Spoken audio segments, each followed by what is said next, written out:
we can also look further into it and see that if our death could be indefinitely postponed, we would not actually go on postponing it indefinitely. Because after a certain point we would realize that that isn't the way in which we wanted to survive. Why else would we have children?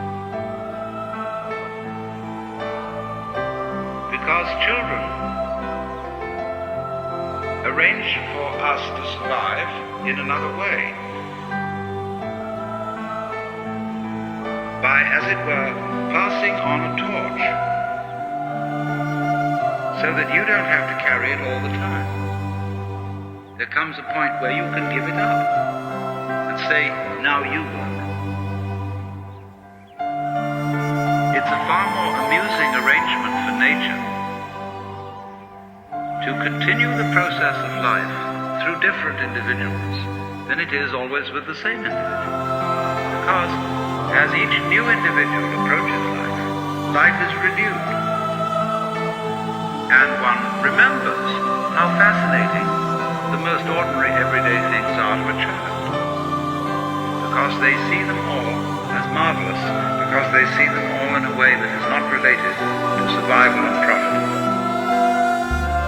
When we get to thinking of everything in terms of survival and profit value, as we do, then the shapes of scratches on the floor cease to have magic.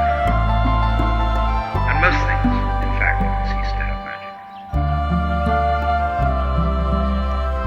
So therefore, in the course of nature, once we have ceased to see magic in the world, we are no longer fulfilling nature's game of being aware of itself.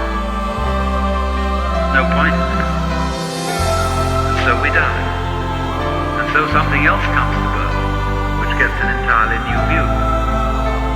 It is not, therefore, natural for us to wish to prolong life indefinitely. But we live in a culture where it has been rubbed into us in every conceivable way that to die is a terrible thing. And that is a tremendous disease from which our culture in particular suffers.